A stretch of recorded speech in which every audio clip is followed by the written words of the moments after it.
चर्चा हुई, that is the way forward, and we have done a lot of work on solar powered irrigation systems. ये group irrigation systems हैं, 15-20 किसान मिल के एक irrigation system establish करते हैं. These are 5 HP pump capacities with a 5 kilowatt panel, and अभी तक हमने करीब 1200 एकड़ cropland को solar irrigation में लाए हैं, transition किए हैं. So this has stopped the use of diesel. Diesel एक बहुत polluting fuel है, and it also increases input costs on farming. We are going to scale up our work on solar irrigation, and इसका जो CO2 emissions बहुत ज़्यादा कम हो जाते हैं.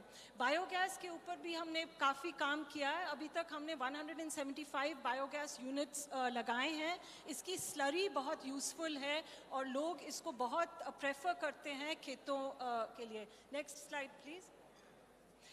जैसे कि मैंने बताया, women groups are actually taking the lead in the production of bio inputs. अभी तक we have set up 2 bio input resource centers, and they make 3 types of bio inputs: cow pit pad, pod rakshak, and pod vardak. And these are now being marketed by the Bharai Farmer Producer Company. Next slide, please. हम life stock के ऊपर भी काफ़ी काम है. पशु सखियों को हमने ट्रेन किया है कि वो इम्प्रूव्ड हेल्थ मैनेजमेंट बकरियों के लिए करें, और फिर राशन बैलेंसिंग बड़े जानवरों के लिए, जिससे हेल्थ इम्प्रूव हो, GHG एमिशंस रिड्यूस हो और मिल्क प्रोडक्टिविटी भी बढ़े. सो टेक्निकल राष्ट्रीय डेयरी विकास बोर्ड के तकनीकी मदद से हमने राशन बैलेंसिंग का काम भी बहराइच में शुरू किया है. Next slide please. आगे का हमारा सफ़र, we would like to take this programme to all 14 blocks of Bahraich district. जो राशन बैलेंसिंग का इंटरवेंशन है, we would really like to scale this up, improving the milk productivity and reducing GHG emissions. Bio input resource centres का बहुत अच्छा result हुआ है. बहुत मांग है किसानों की, क्योंकि इन्होंने उसका अच्छा रिज़ल्ट देखा है अपने क्रॉप्स पे, और इनपुट कॉस्ट्स भी रिड्यूस हुए हैं. We would like to learn from the work of the pond man and do more work on pond rejuvenation, collaborate for the implementation of the National Mission for Natural Farming, and also promote tree planting. So that is an ongoing activity. We would also like to evaluate कि हमारे जो solar powered group irrigation systems हैं, उनका क्या impact है on the ground. And look at the private sector also, because जो हम products हमारे किसान produce कर रहे हैं, they have a very small footprint on the environment. तो क्या ये products market में एक अच्छा price लेके आ सकते हैं? So that's all I had from Bharai. We invite you all to come and see the work on the ground, and that's all I have. Thank you, Teniji, for keeping the time also. And the last in this session is by Dr. Raghavendra Bhatt, who is Director of ICR NIANP Bangalore, Karnataka, and he will be speaking on anti-methanogenic feed supplement for livestock feed. Dr. Bhatt.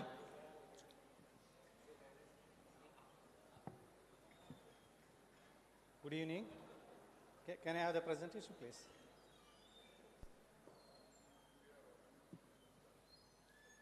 The routine request, Dr. Bhatt, to keep it very short. Thank you. Sir, let me tell you, sir, the livestock contributes almost 4% of the GDP, agriculture GDP, and we are almost 30% of the agriculture GDP, so you should give me 10 minutes. Okay? Yeah. So, we do talk about, India is a country of vegetarian, but if you see the NN National Institute of Nutrition, that roughly around 70% of us are non-vegetarians, and only about 30% are vegetarian. And today, if you had served some non-veg, I think this percentage also would have gone up. Next. So the demand for the livestock, if you look at the baseline, by 2050, we need around 30% more milk, around 60% meat, and the poultry. Next. Next. Yeah, this is just a slide, like the livestock, how it is going to contribute for the GHG emission. When the fermentation takes place because I don't know how many of you are veterinarians, and if you have an idea about the livestock, any fermentation which takes place in the rumen, On an average, adult cattle produces around 250 liters of methane per day. Roughly around 95% of them, it comes out through the exhaled air, and 5% goes out. So as you know that, we have around 195 million cattle, around 95 million buffaloes. You can imagine the quantum of the GHG emission, especially from the livestock. Next. Yeah, this is one from the United Nations. One average-sized European cow produces enough methane in a year, which is almost equal to a family-sized car driving around 70,000 kilometers. So you know the impact of the livestock as far as the GST pool is concerned. Next. Yeah, this has been talked in the morning as well. Next. Yeah, why addressing methane is very important? Because methane is 84 times more powerful as a GHG gas, and compared to the carbon dioxide, it stays in the ambience only for 10 years. Next. These are the different mitigation strategies. I will not go to the details of that because of the time constraint. So we can go for the feed management, and nice presentation by the Aga Khan Foundation also about the ration balancing. You can talk about the genetics as well as the management practices. Next.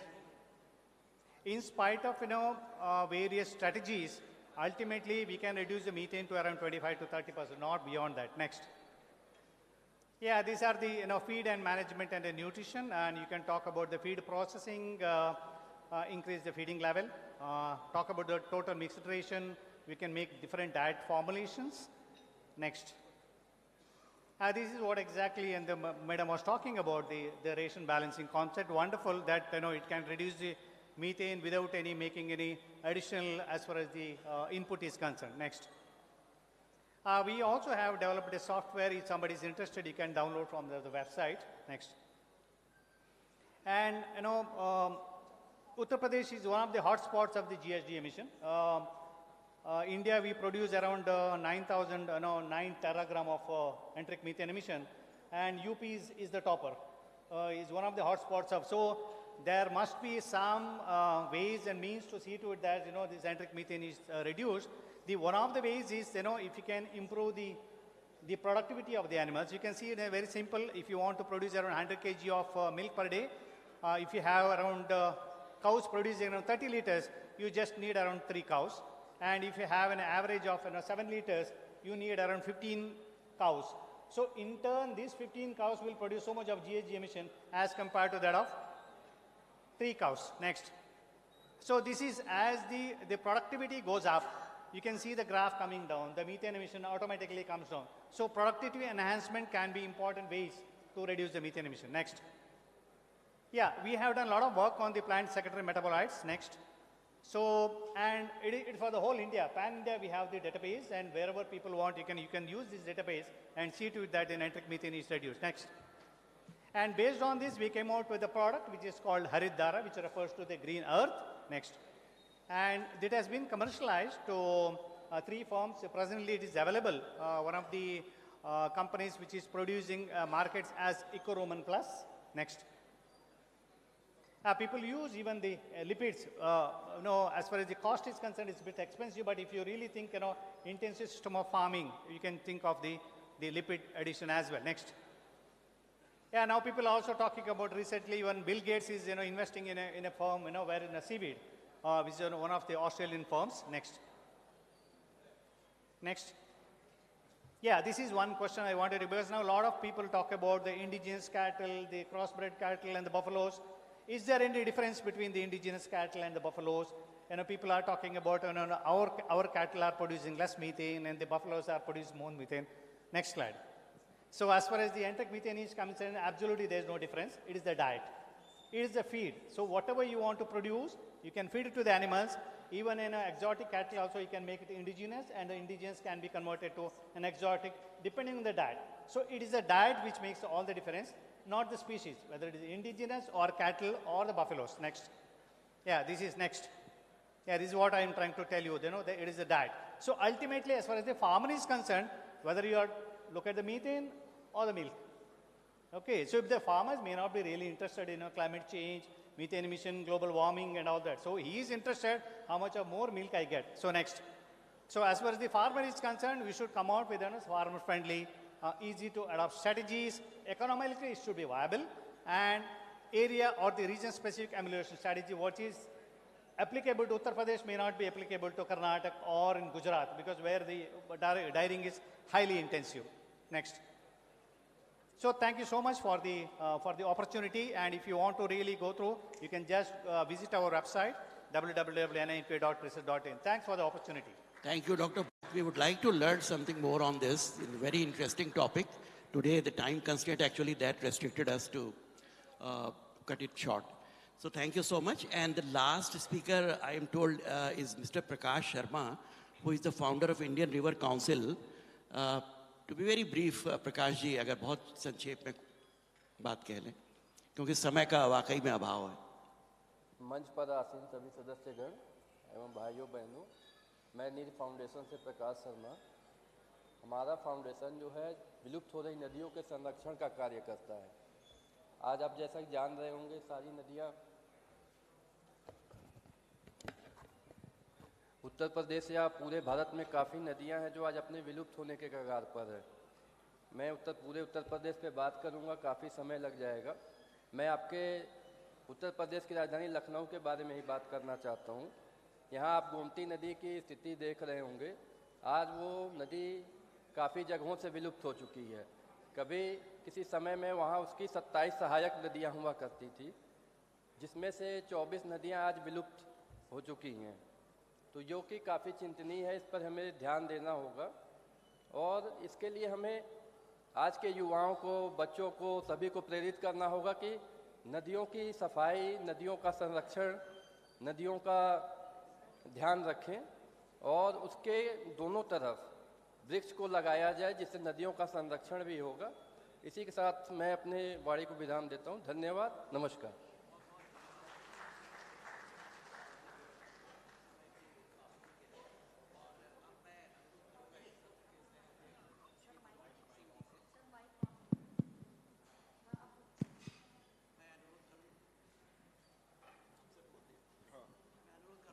Thank you all of you.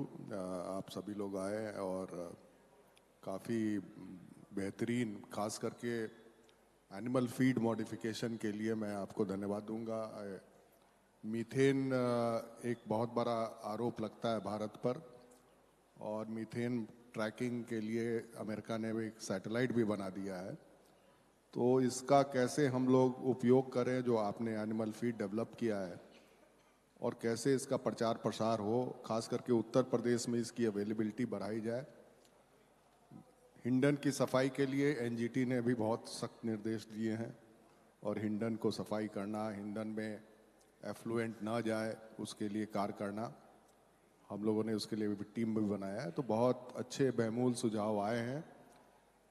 मैं आशा करता हूं कि हमारे reporters आपके सुझाव को note कर रहे होंगे, और हमारे कॉन्क्लेव के बाद हम कोई ठोस नीति बनाएंगे इसके ऊपर. Thank you.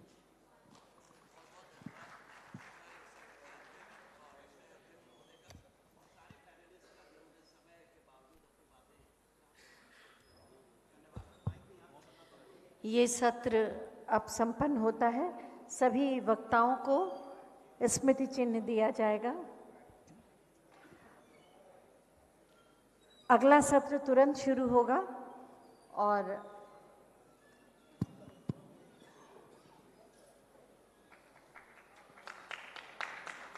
सभी वक्ताओं का हम धन्यवाद करते हैं. सभी को स्मृति चिन्ह दिया जा रहा है. मिलेट्स.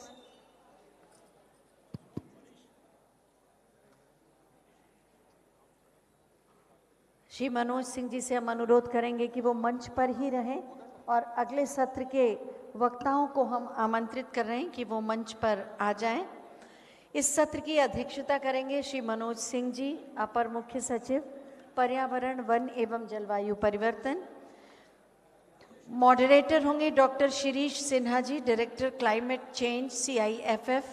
इसके अलावा वक्तागण होंगे Shri JP Singh, managing director green gas limited, Shri Prabhakar Linga Reddy, executive vice president and head social investments ITC, Shri Praveen Gupta, whole time director Balrampur Chini mills, Sushri Mugdha Jain, country lead clean air fund India, Mr Koyal Kumar Mandal, chief of programme Shakti sustainable energy foundation, Ms. Pooja Tiwari, India Coordinator, Climate and Environment Program. Dr. Anand Shukla, Senior Thematic Advisor, Swiss Agency for Development and Cooperation, New Delhi. Mr. Srinivas Krishnaswamy, CEO, Vasudha Foundation. Mr. Jay Asundi, Executive Director, CSTEP. And Mr. Jostin Negard, Senior Environmental Specialist, World Bank Environment. आप सभी से अनुरोध है कि कृपया मंच पर आकर अपना स्थान लें। जब तक हमारे वक्तागण अपना स्थान ग्रहण कर रहे हैं, हम श्री अनुराग वेद प्रकाश वर्मा जी से अनुरोध करेंगे कि वो मंच पर आएं और अपनी बात कहें।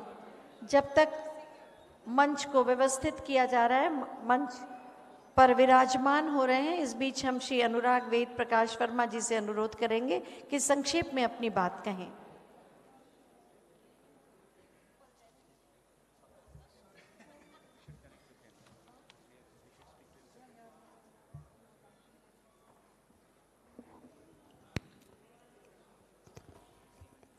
नमस्कार।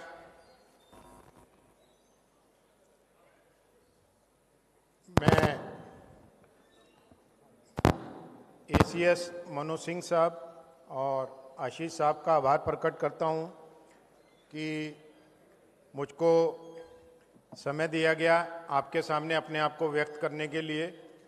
और मैं अनुराग वेद प्रकाश वर्मा, मैं associate vice president from my company, name is Prespel, Punjab renewable energy systems private limited. मैं नवी मुंबई महाराष्ट्र से आया हूं और मैं आपके सामने संक्षिप्त में कुछ बात बोलना चाहूँगा।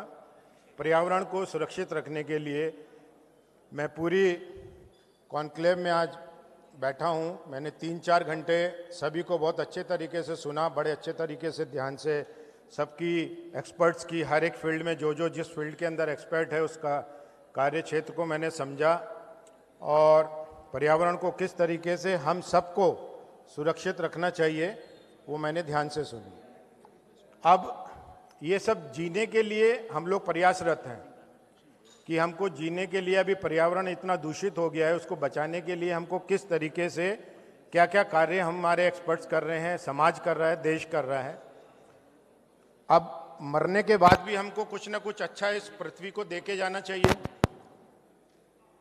मरने के बाद, क्योंकि हम सबको मरना है और मरते वक्त हम कुछ देश के लिए, पर्यावरण के लिए अगर कुछ कर सकते हैं तो वो हमें करना चाहिए। उसके तहत मैं आपके 2 मिनट लूँगा। हमारी कंपनी, आपने शायद इसमें से बहुत से लोग होंगे जिन्होंने उसका नाम सुना भी होगा, जो हम प्रोडक्ट बनाते हैं जिसका नाम है बायोमास ब्रिकेट्स। बायोमास ब्रिकेट्स एक ऑल्टरनेटिव फ्यूल है जो कि कोयले और लकड़ी की जगह इस्तेमाल किया जाता है। देश के अंदर अभी इसका चलन धीरे धीरे होने लगा है। हमारी कंपनी सबसे पुरानी organisation, one of the largest organisation in India.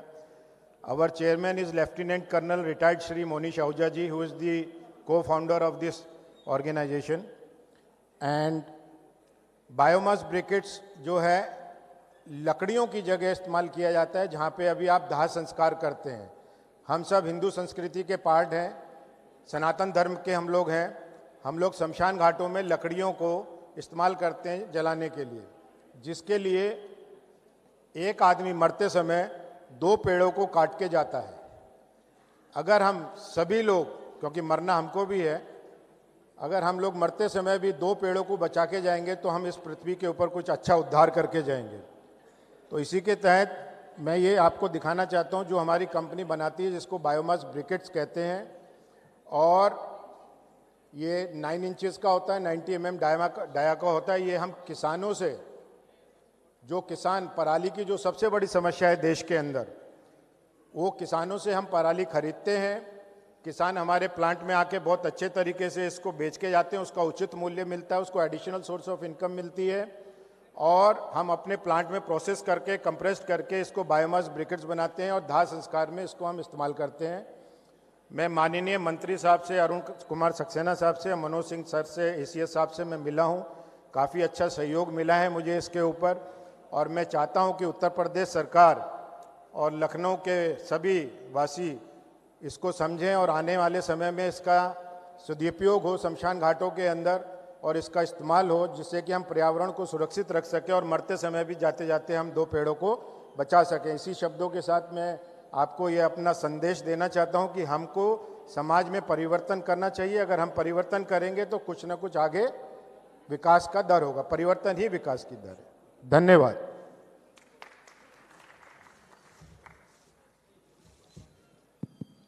Thank you so much. Good evening, everyone. I have a very difficult task to moderate a very well-represented panel, which is a panel which is looking to discuss about role of multiple stakeholders in how we localize climate action. We have a group of panelists who represent corporate and CSR, so we will be focusing on them as a group together.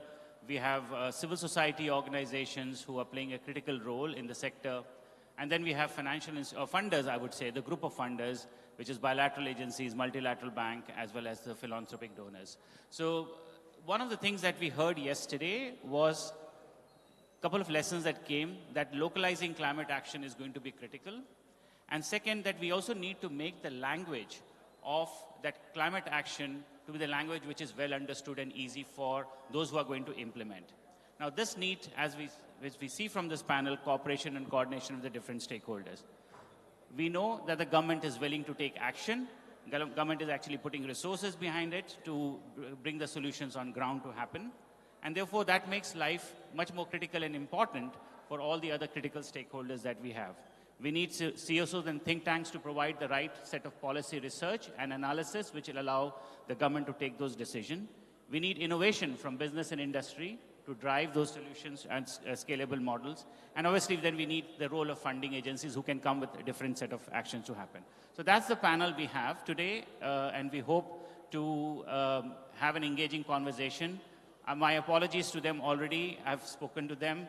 You all are going to get 3 minutes at the most, and I will be extremely strict on that so that we can actually wrap up. But before I turn to our corporate set of partners to start, I would request Shri Manoj Singh ji to say a couple of words to kickstart the conversation, and then I'll again come back to you, sir, towards the end. Welcome to all the distinguished guests on the panel. So localizing climate action is one of the key initiatives that we are trying to do. And basically, the governmental efforts has to be complemented by the corporate efforts, the stakeholders' efforts. And there are plenty of areas you might be seeing, you might be observing also, there are plenty of areas of interventions which is coming up in this conclave. For example, this briquette, somebody could take this initiative and funerals could be transformed into woodless funerals, one of the initiative. If you see making villages climate smart, you can have solar installation in adopted villages. You can sponsor some nurseries for plantation in villages. We also, you saw this animal feed modification for methane reduction. This is another area. In urban area, local bodies could be trained and motivated for heat management. Urban heat management is concerned by painting their rooftops white so that we can cool the building. Some initiatives is in district cooling centers or in form of energy efficiency. So these are plenty of areas where action could be dovetailed from the government side and from the private side, and the action could be localized in some of the urban areas and rural areas. But what I foresee is there should be a very robust synergy, then only we are going to achieve something. When we had our climate change conclave in 2021, from then I am seeing lots of people jumping on the bandwagon of this environment and climate mitigation. It's a very good sign, and I appreciate the efforts. Thank you. Thank you, Manoj, and thank you for stressing on the point that we need synergies. So let me first turn to our panelists who are representing the corporates and the CSR. And we have Mr. Prabhakar Linga Reddy, who is Executive Vice President and Head of Social Investments for ITC. We have Mr. JP Singh, Managing Director of Green Gas, and Mr. Praveen Gupta, who is the whole-time Director of Balrampur Chini Mills. And I think the question that I've kept for all of them is basically same, and then listening to their viewpoints. We do believe that the leadership of business and industry is critical to bring affordable technology solutions as well as business models for implementation. And that will help in strengthening some of the local climate action on the ground. So my request to each one of you as you speak now, could you share your own experience of what you're doing with respect to this work around sustainability, to localize climate action, and how can you, in your view, because you also represent sustainability arms of your organization, how CSR can support the implementation? So Mr. Reddy, Mr. Prabhakar Linga Reddy, if I could start with you, and then I'll come to Mr. JP Singh, and then to Mr. Praveen Gupta. In the interest of time, I will not really get down to any examples, sir, but just from our experiences, few takeaways I would like to share. They say small drops make an ocean. And I think the moment you talk of small drops, it's actually localization. So 4 key takeaways which I would want to share, sir. I think the first and foremost is we spoke about behavior modification. And that is possible only when you are able to get the trust of the farmers, trust of the stakeholders, which means you need to be present on ground 365 days a year. I think that's one important takeaway. The second important thing is all your intervention should be integrated. In the previous section, we heard about the balancing aspects. Now, all those have to be done in an integrated manner. Now, each one lends itself to localization. If I'm talking of water harvesting structure, somewhere it could be a large pond, somewhere it could be a small pond. If you're talking of off-farm diversification, somewhere it could be large ruminant, somewhere it could be small ruminant. So that integrated approach becomes a second important aspect. The third aspect really is about creating an ecosystem. I think we cannot do things on our own. And the ecosystem has to be very, very localized. It will start with actual grassroots institutions. It could be the FPOs, agribusiness centers, or the water user groups. It could be the local Krishi Vikas Kendras or the local agriculture university, because they know the terrain very well. And when they become part of the ecosystem, they add to the credibility of the entire process that you are looking at. The last point that I wanted to highlight was, ultimately, it is all about partnerships. One organization cannot do that much. You need to have partnerships, whether it's at a local level, state level, or central level. Like we have a partnership with Niti Aayog, we have partnerships in different states. In UP, we have a partnership on waste management. So how do we create those partnerships? And you need somebody to orchestrate those partnerships. And invariably, our experience has been that the government machinery plays a very, very good role in orchestrating and creating accountability in all stakeholders. I would like to end by referring to something that got discussed yesterday, where it was scale and scope. And if I remember correct, the third dimension that was added was speed. And in a way, Mr. Manoj Singh alluded in his introductory remarks, a fourth S that I would add to it is synergy. I think when you have all these S's together, I think you can make a much greater impact. Thank you so much, and thank you so much for being on time. This really makes my life much more easy, and for other panelists. Mr. JP Singh, if I could turn to you, and same question, if you could highlight what are the kind of initiatives you're doing and what you can do. As I am dealing with the energy sector, I would like to highlight a little bit how we can prevent this global warming through technology versus energy. Our Prime Minister has made a vision that by 2030, at present, natural gas is being used around 6.5% in energy basket. And he has set a target that by 2030, we should use minimum 15%. What is the impact of this? Just last week, our Prime Minister has taken a step further and reduced the prices of natural gas, which is produced in India. It is now being sold in India at half price than what we are getting in international market. So what is purpose? Purpose is that in the cities we are facing problem of pollution. So let CNG in transport sections should be promoted in a big way so that cities get clearer air and we can reduce the pollution in the cities. Secondly, his vision is that in the cities, most of the people, just now we are using LPG cylinder in the houses, but now PNG piped gas is available in the cities. So these pipe gas can be utilized by the people who are in the city. We are giving connections.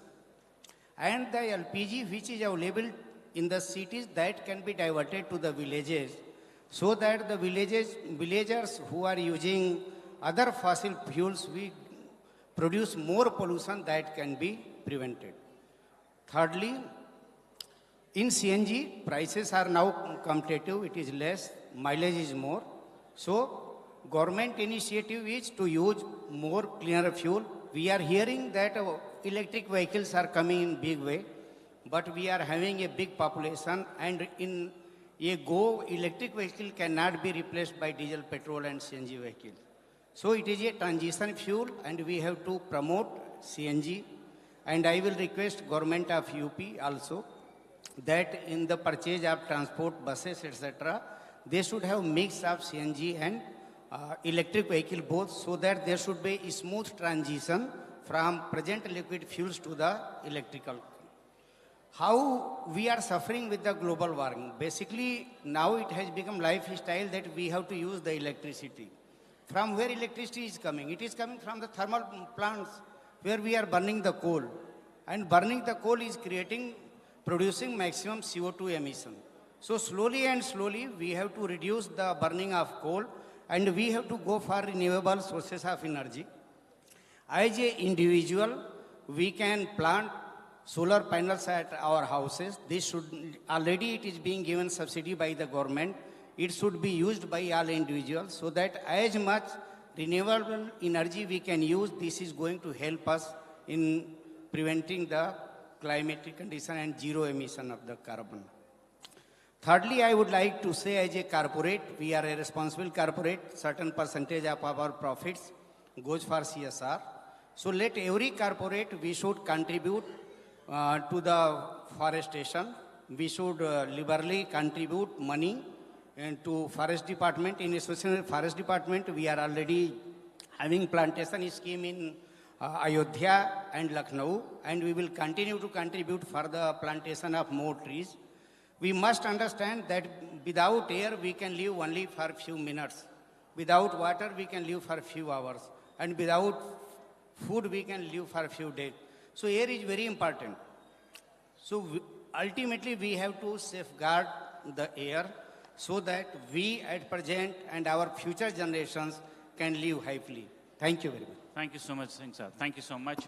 Mr. Gupta, I could turn to you as the last speaker from the corporate panel. What do you think you've been experienced, and if you could share a couple of recommendations of how we can localize the climate action through CSR? Good evening, everyone.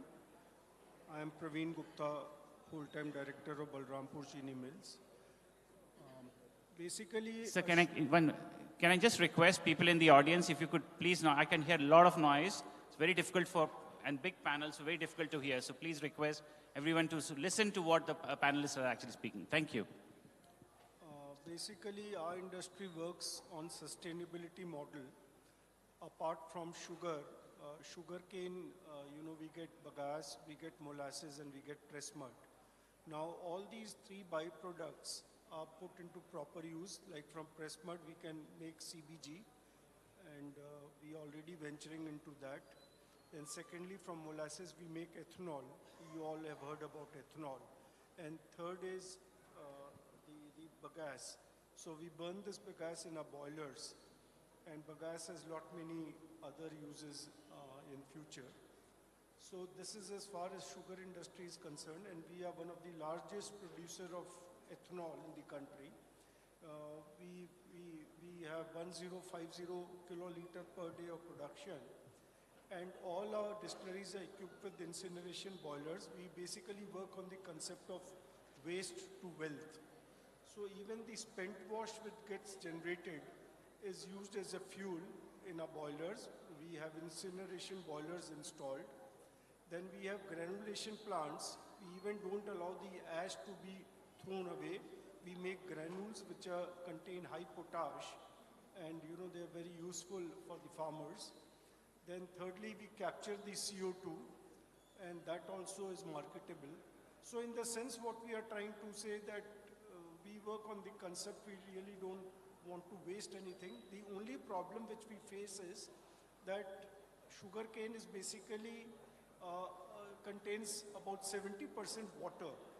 So disposal of water itself is a problem in the sense where we have attached distilleries, we do recycle the water and reduce the groundwater extraction of our distilleries.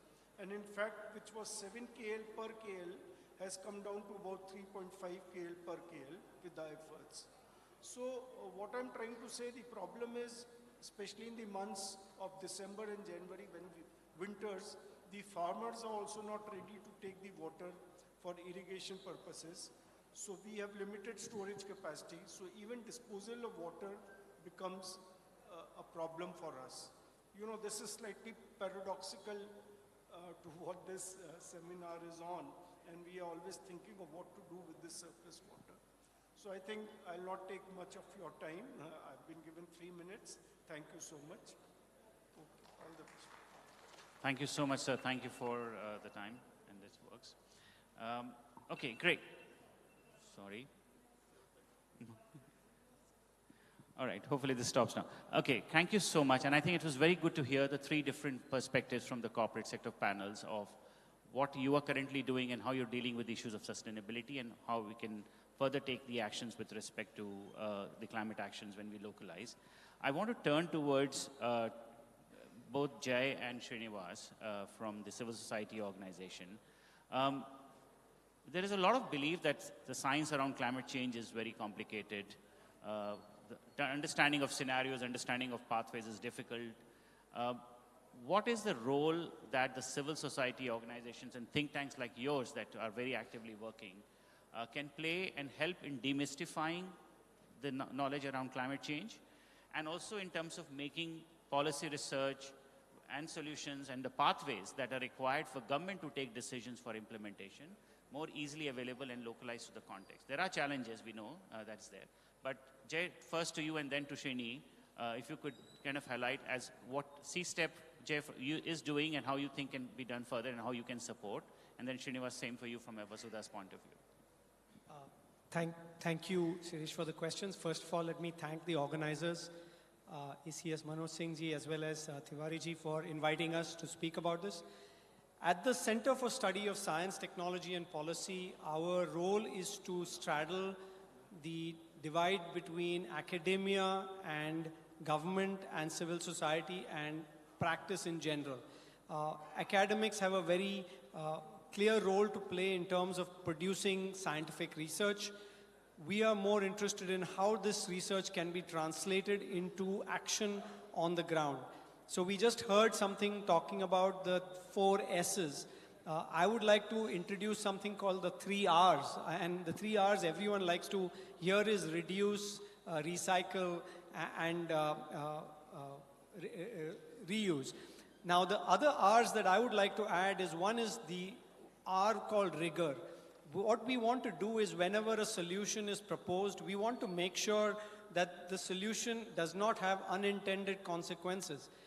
At the surface, some things might always seem right, but one thing one needs to always look at is what is the life cycle assessment of something. While, garbage problems can be solved by throwing your garbage into your neighbor's yard, right? But that is not the solution. It is not rigorous. So that's the first part of it. The second one that we have to think about is whether it is replicable. Can this same particular solution be done in other places? And what are the limits to replicability? Right? I do something, but if a person next door cannot do it, then it's only a local solution. So I think this is the second part of the R's that we would want to look at. And the last one is something I see right in front of me, is about resilience. Right? When we are taking up a particular solution, how is the particular solution going to be resilient to changes in the future? Today it might work, but what is the limit? Is it going to be 10 years? Is it going to be 20 years? We are already talking about the effects of climate change. Yes, it's fairly complex, but there are some parts of it that are fairly well understood. It is about taking those parts that are well understood and saying that, yes, I know sea level rise is going to happen up to so and so amount, or I am going to get more precipitation in these areas of the country, or I'm going to get less precipitation in these areas of the country. So then your solutions have to start taking into those particular aspects into account.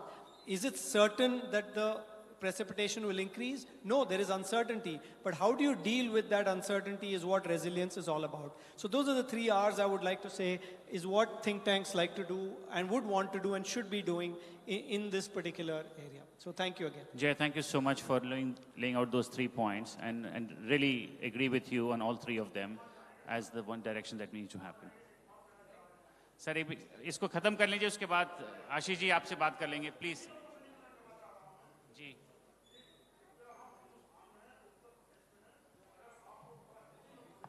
Ji sir. ठीक है. ठीक है sir.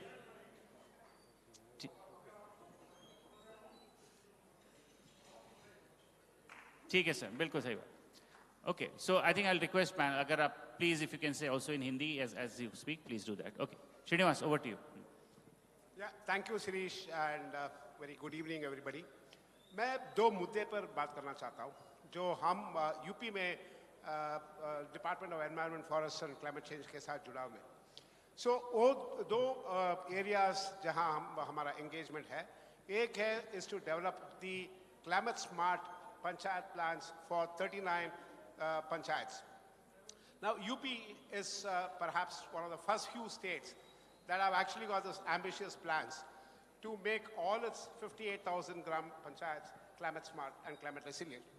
So the first step in the direction, इसका पहला जो step है, कदम है, इसमें plan बनाने का, और इसमें गोरखपुर एनवायरमेंटल एक्शन ग्रुप और 20 और सिविल सोसाइटी ग्रुप्स के साथ हम मिलके प्लान बना रहे हैं 29 गांव पंचायत में. इसमें इसका जो मुख्य I would say unique feature जो है, ये पंचायत प्लान बनाने के क्लाइमेट स्मार्ट पंचायत प्लान बनाने के अलावा हम एक्चुअली CSR के साथ टाई अप भी कर चुके हैं. अभी तक 12 CSR के साथ टाई अप है, जिसमें इनका इस प्लान में जो भी प्रोजेक्ट्स है उनका इम्प्लीमेंटेशन के लिए मदद करेंगे. So this is the first of its kind, अभी कहीं नहीं हुआ है इंडिया में. This is called the Panchayat Private Partnership. दूसरा मुद्दा again, because इसका थीम है localizing climate action, एक और एरिया जहां हम काम कर रहे हैं यूपी में, वो उसके बारे में मैं जिक्र करना चाहता हूं. दूसरा है कि ये जो यूपी सरकार ने सोलर रूफटॉप के ऊपर बहुत जोर दिया है. There's a lot of ambition in increasing solar rooftop across both the C&I segment as well as residential segment, the consumer and industrial segment as well as the residential segment. So अभी फिलहाल हम अयोध्या में solar rooftop potential का mapping के अलावा हम consumer awareness camp भी शुरू किए. अभी तक 10 कैंप हमने शुरू किया हर लोकेलिटी में, हर एरिया में, इलाके में, और अभी तक बहुत खुशी हुआ बोलने के लिए कि अभी तक 18 ये सिर्फ 15 दिन से एक कैंप चल रहा है. We have got 800 sign-ups already. So there is a lot of enthusiasm गांव में as well as गांव स्तर पे as well as city स्तर पे to localize climate action. I stop here for now. Srinivas, बहुत धन्यवाद. I think this is a really good examples of what you're doing in UP, and I think it's part of the larger agenda that with Mr. Tiwari and with the guidance of Mr. Tiwari and thing that we're able to do. Thank you. I want to turn now to the funders, and this is a very interesting mix of funders because we have domestic philanthropy, we have foreign philanthropies in the room, we also have re-granters in the room, and then we have bilateral and multilateral institutions. So I wanted to first turn to you, Anand. SDC has been doing a lot of work in country. There's a history of cooperation that between India and Switzerland that has happened. If you could highlight some of the work that you're doing currently as part of your climate change program, and also in terms of looking at what kind of programs, one or two examples of programs that are subnational that you are funding. Thank you. हमारा मूल मंत्र है design, develop, demonstrate and डिसैमिनेट. मैं फिर से बोलता हूँ, design, develop, demonstrate and डिसैमिनेट. ये हमारा मूल मंत्र है क्लाइमेट एक्शंस को कैसे लोकलाइज किया जाए. हम लोग ने कई क्षेत्रों में काम किया है. बिल्डिंग्स को कैसे एनर्जी एफिशिएंट बनाया जाए, सीमेंट सेक्टर में सीमेंट को कैसे बनाया जाए कि उसका एमिशन कम हो, पहाड़ों पे कैसे हम काम कर सकते हैं. कई अनेक हमारे पास उदाहरण हैं, लेकिन मैं यहाँ पे केवल 2 उदाहरण आपको देना चाहूँगा. पहला, बिल्डिंग सेक्टर पे जो हमने लास्ट 12 से 15 साल काम किया है. हम रेजिडेंशियल सेक्टर में कहते रहे कि एक एनर्जी एफिशिएंसी कोड होना चाहिए रेजिडेंशियल बिल्डिंग्स के लिए. 4-5 साल तक हमने खूब डेटा कलेक्ट किया, लेकिन जब 14-15 में गवर्नमेंट का फोकस आया कि अफोर्डेबल हाउसिंग हमको बनानी है 2 करोड़ के आसपास, तो हमको एक लीड मिली कि कंट्री लेवल पे एक कोड होना चाहिए कि बिल्डिंग्स को कैसे बनाया जाए, कैसे उसमें बिजली की खपत कम हो, सूरज की रोशनी भी मिलती रहे, गर्मी भी कम हो. तो उसके बेसिस पे 2018 में हमने ब्यूरो ऑफ एनर्जी एफिशिएंसी के साथ में एक कोड को लॉन्च किया. वो अब प्रोजेक्ट का डॉक्यूमेंट नहीं है, वो गवर्नमेंट ऑफ इंडिया का डॉक्यूमेंट हो गया है.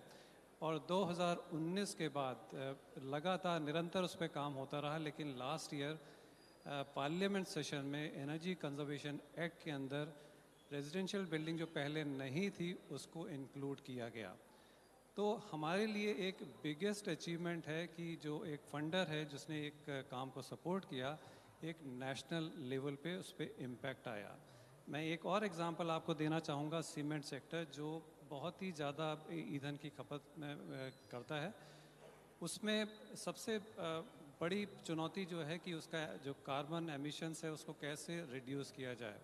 हमने 8 साल निरंतर आईआईटी दिल्ली, आईआईटी चेन्नई के साथ में और कुछ विदेशी इंस्टीट्यूट के साथ में मिलके उस पर रिसर्च की, और रिसर्च के बाद में हमने जो प्रोडक्ट डेवलप किया उसको लाइमस्टोन कैल्साइंड क्ले सीमेंट बोलते हैं, LC3 शॉर्ट में. लेकिन सीमेंट को प्रोड्यूस करने के लिए उसका स्टैंडर्ड भी अप्रूव होना चाहिए. तो last year bureau of Indian standard ने उसको अप्रूव कर दिया है. और उस सीमेंट की खासियत ये है कि जो सीमेंट बनती है उससे 30% तक CO2 एमिशन कम होता है. और साथ ही साथ जो सीमेंट कंपनीज लाइमस्टोन और क्ले को एज ए वेस्ट फेंक देती हैं, उसको वापस हम सिस्टम में यूज़ करके सीमेंट प्रोड्यूस करते हैं. हमारी तरफ से 2 main example. Thank you. Anand, thank you so much. दोनों जो एग्जांपल्स तुमने दिए, जो buildings energy efficiency residential code और जो low carbon cement, I think एक फ्यूचर एनर्जी एफिशिएंसी और एनर्जी रिडक्शन के लिए काफ़ी इंपॉर्टेंट एग्जांपल्स हैं. Thank you so much. आज सभी पैनलिस्ट नए नए टर्म्स लॉन्च कर रहे हैं. अभी यहाँ से 4 Ds आए हैं एंड कुछ और आएगा नेक्स्ट 4 स्पीकर्स के through. Thank you. I am just turning to Josephine. Josephine, you've been leading a lot of work that the bank is doing, especially around air pollution. So if you could share what you're doing currently with the government of UP on the regional airshed work, and could highlight how we can further take actions with respect to localizing some of these solutions. Yeah, thank you very much. And first of all, I have to say that we really appreciate here to come to this national climate conclave. And we have also my colleague Farah and I had the pleasure of participate here. Now, what we really appreciate in the collaboration we have with Uttar Pradesh and the federal government, and also each of the states, Uttar Pradesh and each of the other states in the Indo-Gangetic Plain, is that we really now have embarked on a comprehensive, what we are referring to as an air quality management program in the whole plain area.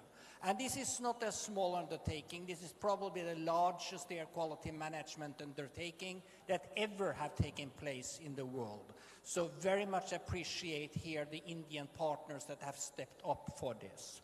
Now, what really drives us in the whole plain area is that if all the states, all the 6 states two union territories comes together to lift together the entire agenda, you will be able, by the date that you have set here for 2030, to reach India's own air quality standards, or even the more tightened standards that may come up. We think this is realistic, both because of all the efforts you are doing yourself, but also because of all the experiences you can draw upon today. Now, how does this bring us into the climate agenda? Well, it basically is because by achieving the improvements in air quality, you will also have substantive reductions in the climate-related gas, both in the greenhouse gases and the short-lived climate pollutants. If you take as an example with black carbon, which have great unfortunate impacts, many times higher than the CO2 impact, if you take per unit for the climate. If you are reaching your own standards for PM 2.5 by 2030, you will reduce the black carbon with more than 80%. And this is not just, guesses. This is very much based upon the knowledge we have today about the sources and the impact on the black carbon reductions. So, for example, important in all the states, particularly in Uttar Pradesh and Bihar and so on, is to reduce the emissions, the PM concentrations from the households, okay? Household combustion, biomass burning, and so on. If you get rid of that, you will reduce the black carbon emissions with about 50% of what you are emitting today. In addition, you have the sources of waste, you have of heavy-duty trucks, and other industrial sources. Now, the thing is that we have agreed with Uttar Pradesh very well. We have agreed also with the other Indo-Gangetic Plain states that we are focusing on exactly these 5 sectors. And by addressing these 5 sectors, you will have these great reductions also in black carbon, also in methane. In many ways, you can reduce the methane with 25% or so just by focusing on the PM 2.5 and the ground level ozone objectives. So that is basically the driving force, is that we are focusing on first setting the particulate matter objective, work with each of the states, getting all the states working together, and then link this to the climate co-benefits. That's basically the storyline. And I also just very quickly mentioned that at the more macro level, the whole country, and for the Southeast Asia, we are developing so-called climate change development reports where we look forward to 2050, 60, 70, and the report for India is coming up about this fall in close collaboration with the Indian government. But again, what we can see is that this is the pathway to move quickly up to 2030. That's how we... Thank you, Justin. Thank you so much for bringing.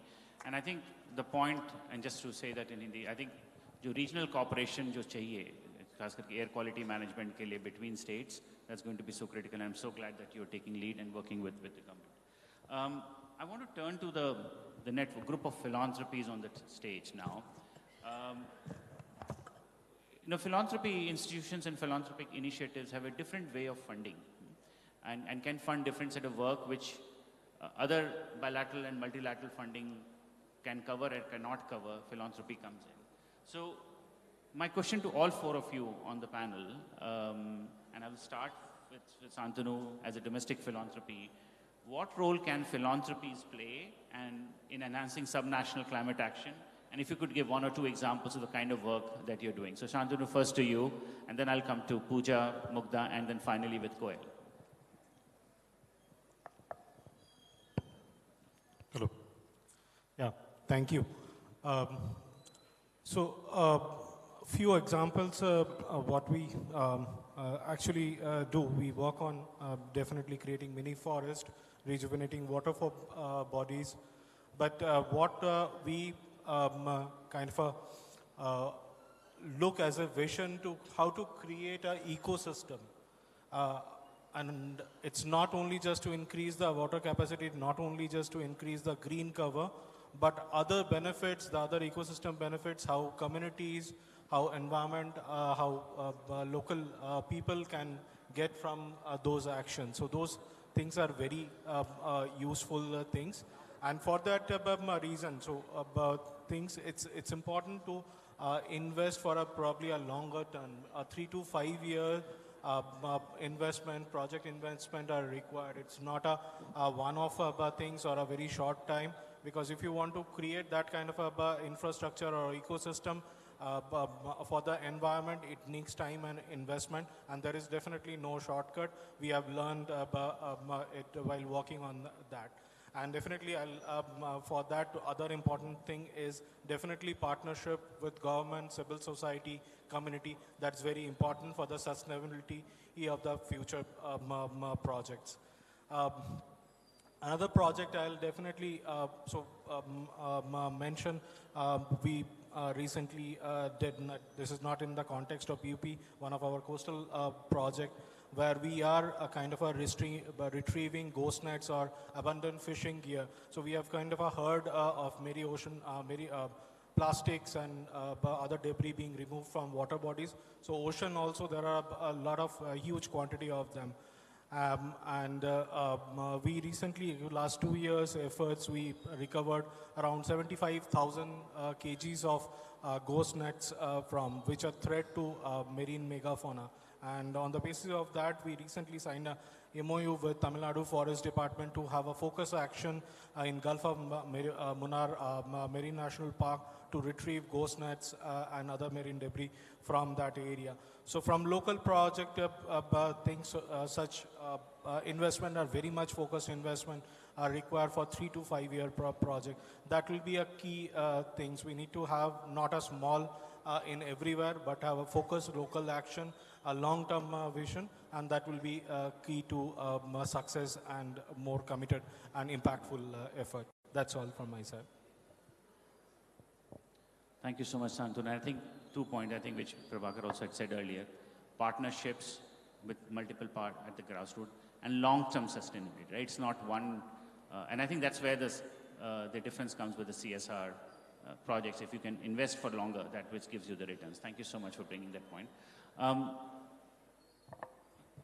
Pooja, turning to you, as one of the leading global philanthropies, what are the kind of work that Bloomberg is doing? And if you could give a couple of examples on that. Thank you Shirish मैं आरंभ और अंत हिंदी में करूंगी मगर कुछ हमारे भाई फॉरेन से भी कंट्री से भी हैं दूसरी भाषाओं से भी हैं then I go into English in between तो सबसे पहले बहुत बहुत बधाई इतना सशक्त और इतना प्रबल आयोजन किया है आपने नेशनल क्लाइमेट कॉन्क्लेव का और बहुत बहुत धन्यवाद हमें यहाँ पर बुलाने के लिए so thank you a lot on behalf of Bloomberg Philanthropies. And so we work across 700 cities and 150 countries. And in India, we are delighted to work at the national, state, and city level across issues of air quality and clean energy.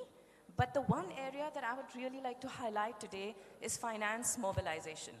And we all know that mobilizing capital at scale is really needed to fight climate change, and sort of bring in that capital and finance, because how will you really do all these great tasks that are needed to be done?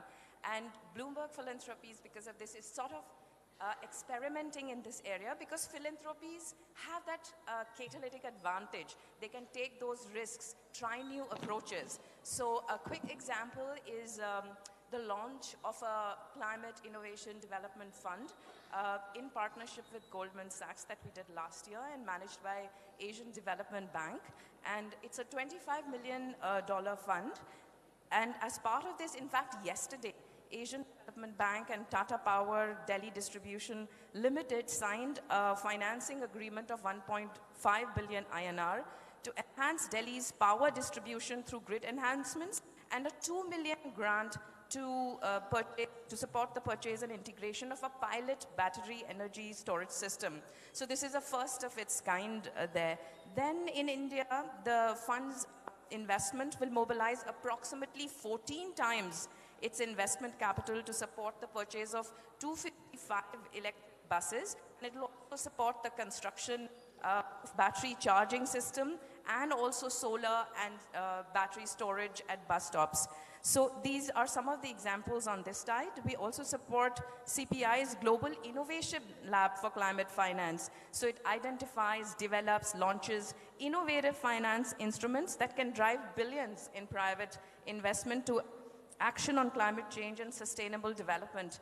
This year in India, they always do a competition, and this year for India, the winning idea is by Wilgrow, an Indian social enterprise incubator. So once this is operationalized, the facility will support a spectrum of climate tech innovations spanning from clean energy, sustainable mobility across rural and urban areas. We also support the India Clean Energy Facility through CPI, where the idea is to support early stage distributed renewable energy projects. And we are delighted to be working on the National Clean Air Program also with a consortium of partners. So that's apart from finance mobilization. But I think what I finally just want to say, it's not one individual, not one country, one city that's really going to enable this transition. A whole of society approach is needed. And, to really unleash that power, that combined power of the government, of civil society, of philanthropies, of businesses, all coming together. So I'll end by saying, आओ मिलकर बचाएं, इस दौर में भी बहुत कुछ बचा है, अभी हमें बचाने को साथ मिलकर. So thank you very much. Look forward to working together. Thank you so much, Pooja.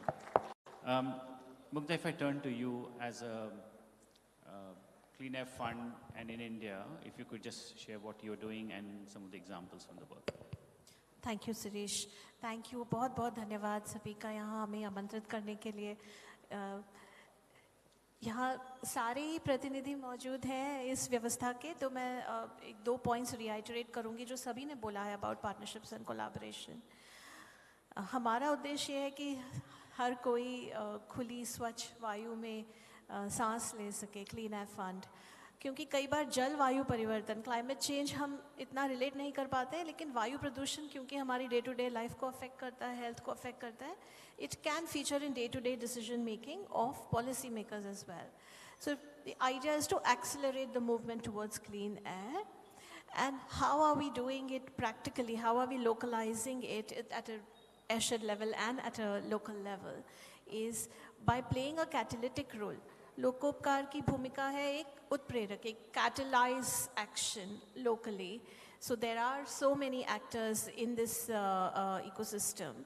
And wherever there are critical gaps, we cannot match the funding, जो सरकार की funding है या जो aid funding है, हम उसको match नहीं कर सकते, वो अनुदान नहीं कर सकते. लेकिन जो भी critical gaps हैं इस system में, उसमें flexible funding provide की जा सकती है, जहाँ सरकार के साथ मिलकर partnership में we can bring together all the different partners, researchers, academia, think tanks, the government institutions, the civil society, and the community themselves who are impacted by air pollution and disproportionately affected. So yes, partnership and collaborative approach is the way to go. And because there is representation from industry, I will quickly give an example that we can also bring together best practices, learn from each other. So we do enable industry to come together, the decision makers to come together and pool their corporate social responsibility funds or even their ideas. As Shirish, you mentioned, piloting and innovation is crucial to actually create a sustainable pathway for impact. Thank you. Thank you so much, Mukta. And I know the partnership with the CII that you have, which is very interesting. Okay, great. Koel, you're the last speaker on the panel, and if please mesmerize us with the work Shakti is doing and how you're supporting different states on the climate action work. Great. Thank you, Shirish. So as a foundation, of course, we work on climate action across India at different levels. Subnational levels, of course, there's a keen interest in subnational level work. Keep it closer. Yeah. So I'll just give, and localization, the topic of the panel, it happens at different levels, right? I'll just give one example of our work at subnational level. And this is largely around translating Prime Minister's vision on reaching net zero by 2070 at the subnational level. So when Prime Minister made that announcement, I don't think of course we sort of work on or have been working on renewable energy and energy efficiency for decades in India. But when that announcement was made, I don't think we internalized the kind of systemic change that's required to achieve that target. It's a whole economy kind of announcement that he made, right? So it's not just about this sector or that sector. It's about a transformation, complete economic transformation for all different areas. And of course, all the sectors within those, right? So one of the things that we have been trying to do is to translate this vision at the subnational level. So when you talk about net zero at the national level in 2070, what does that really mean at the state level? And as you will know, this really includes a change in everything that we do, right from the vehicle we drive to the food we eat, our production consumption pattern, everything changes. And this is a tough ask. And what does this mean at the state level? So this is one of the areas that, as philanthropy, we have been trying to engage in. It's not just Shakti Foundation, it's all of us, many of us are engaged in this. When you translate this to the state, what does that really mean? And we have been engaging with Tamil Nadu, with Bihar, with Uttar Pradesh now, and many other states. And each state is different. Bihar is a largely agrarian state, where a large percentage of its GDP comes from agriculture. Tamil Nadu is different. It's got a huge manufacturing base. Automobile form a big part of Tamil Nadu's GDP, right? So what does this really mean when you talk about reaching net zero at the state level by a certain year? And do all states have to reach net zero by a particular year? Or do certain states take a leadership role and others follow? Does the northeastern region, those states, they follow a different approach because their economy is dependent on something else, some other natural resources? Do states like Maharashtra, Tamil Nadu, that are more sort of progressive, they take a different approach? So I think this is the kind of support that as a foundation we're trying to give to the states to first of all understand what the pathway looks like. Whatever the year be, what does the pathway look like? What does it mean for the economy? What does it mean for jobs? What does it mean for technology, manufacturing in the state, in terms of production, consumption patterns, all of that. And secondly, what does it mean for investment in the states? Pooja talked about investment. These require huge amount of investments. Granted, they will pay off on their own, but the upfront investment is quite high.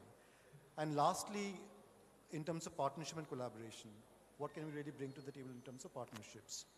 So this is sort of what we call an all-state approach. It's not a sectoral approach. It's an all-state economic transformation approach.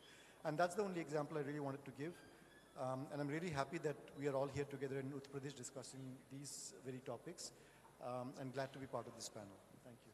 Thank you, Koel, and completely agree with you. And in fact, I didn't say this in the beginning, but we've been working, like with the other foundations, on subnational climate action.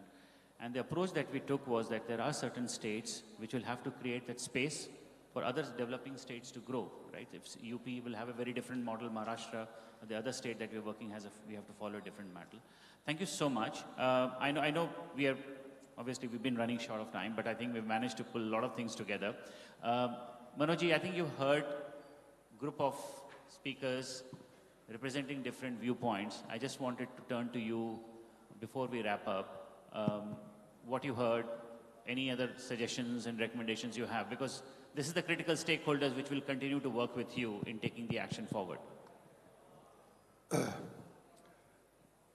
संक्षिप्त में मैं summarise कर दूं जो यहाँ पर हमारे वक्तागण ने बताया और हमारे आज जो ये बात हो रही है वो सरकारी संस्था के साथ स्वयंसेवी संस्थाएं, हमारे कंपनी के लोग, इंडस्ट्री के लोग और हमारे वर्ल्ड बैंक के साथी, सभी लोगों ने मिलके अपने अपने क्षेत्र में जो नवीन और अभिनव प्रयास किए गए हैं उसके बारे में बताया और वो कैसे हमको सहायता कर सकते हैं, कैसे हम पंचायत में ग्राम प्रधान, वहाँ के स्वयं सहायता समूह, वहाँ के लोगों के साथ, वहाँ के एफपीओ के साथ, सबके साथ मिल के कैसे योजनाओं को हम क्रियान्वित करें ताकि क्लाइमेट चेंज, जो जलवायु परिवर्तन हुआ है, उसका प्रभाव, कुप्रभाव का न्यूनीकरण किया जा सके। और ये बहुत ही आदर्श और बहुमूल्य सुझाव मिले हैं अगर हम सहभागिता करके आगे बढ़े तो निश्चित रूप से हम कुछ न कुछ योजनाओं को धरातल पर लाएंगे। जैसे क्लाइमेट स्मार्ट गांव, 35 गांव क्लाइमेट स्मार्ट गांव बनाए जा रहे हैं।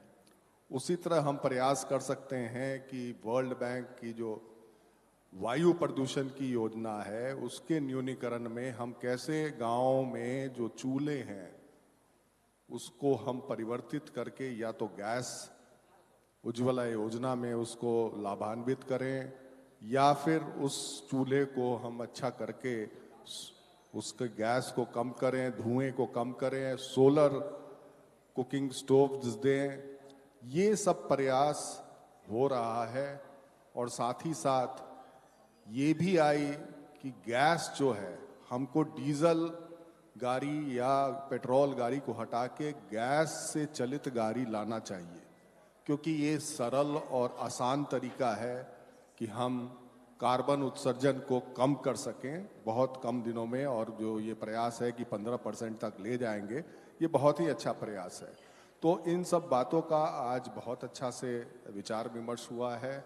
इसको हम मंथन करेंगे और आगे जाके शिरीष जी की मदद से कुछ योजनाओं को धरातल पर ले आएंगे। धन्यवाद। Manoj ji, thank you so much पूरा इसको संक्षिप्त करने के लिए। मेरा काम आपने बहुत आसान कर दिया, इसलिए मुझे नहीं बोलना पड़ेगा। बट सेशन को क्लोज करने के लिए thank you to all the panelist. Thank you so much for sticking to your time and I think we manage. I had promised to wrap up by 6. I think we will manage to do that in few seconds. Before I close, I want to thank two people who have made this session possible. Adiba as well as Mansi. I think they have been worked so hard behind the scenes to make it happen and to make sure everybody is there. So thank you so much to both of them. Sir, thank you. Back to you. सभी वक्ताओं के प्रति कृतज्ञता व्यक्त करने के लिए उन सभी को स्मृति चिन्ह दिया जा रहा है। मैं श्री आशीष तिवारी जी और श्री सुनील चौधरी जी से अनुरोध करूंगी कि वो मंच पर आएं और सभी को स्मृति चिन्ह देने की कृपा करें।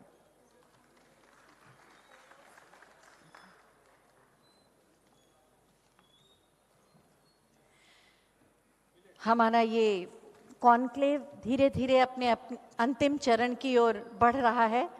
2 दिनों में बहुत ही सार्थक विचार विमर्श किया गया।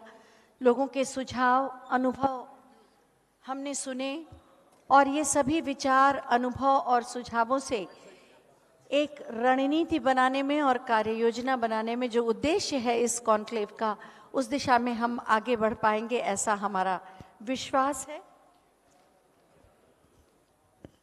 और जैसा कि माननीय प्रधानमंत्री जी कहते हैं कि स्वप्न को संकल्प बनाओ और संकल्प को पुरुषार्थ से सिद्ध करो, इसी परिपाटी पर हम सब आगे चलेंगे, आगे बढ़ेंगे। इसी के साथ ये सत्र अब संपन्न होता है। आप सभी का बहुत बहुत धन्यवाद।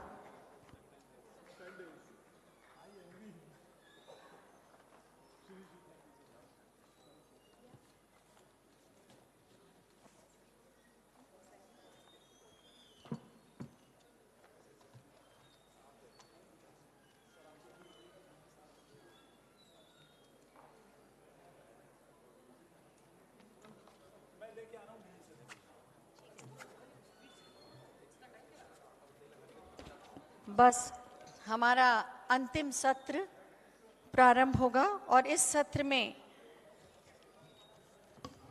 हमारे मुख्य अतिथि होंगे Shri CP Goyal, DG forest and special secretary, ministry of environment, forest and climate change, government of India. और उसके बाद हमारे जिनकी प्रेरणा और परिकल्पना और मार्गदर्शन से ये कॉन्क्लेव इस रूप में संपन्न हुई, वो सभी लोग हमारे साथ होंगे। अपर मुख्य सचिव महोदय और श्रीमती ममता संजीव दुबे जी, आशीष तिवारी जी, जिनके कुशल मार्गदर्शन में ये कॉन्क्लेव अब अपने अंतिम चरण में पहुंचा है। हम इस समापन सत्र में भी उसी उत्साह के साथ भाग लेंगे।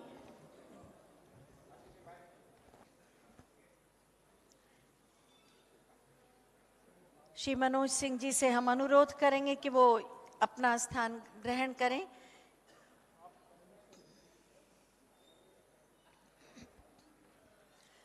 नेशनल क्लाइमेट कॉन्क्लेव कल जिसका शुभारंभ हुआ, आज अपने अंतिम चरण में है। इन 2 दिनों में बहुत कुछ जाना गया, बहुत कुछ बांटा गया। ये सभी लोगों से अनुरोध है, अभी बाहर न जाएं, यहाँ बैठे। और जहाँ तक मेरी आवाज़ जा रही है बाहर, उन सब से भी अनुरोध है कि ये समापन सत्र है। आप या तो यहाँ पर आपने ये सत्र अटेंड किया होगा या मून हॉल में किया होगा स्पॉटलाइट इवेंट, लेकिन सब कुछ का ये 2 दिनों का क्या सार निकला और हम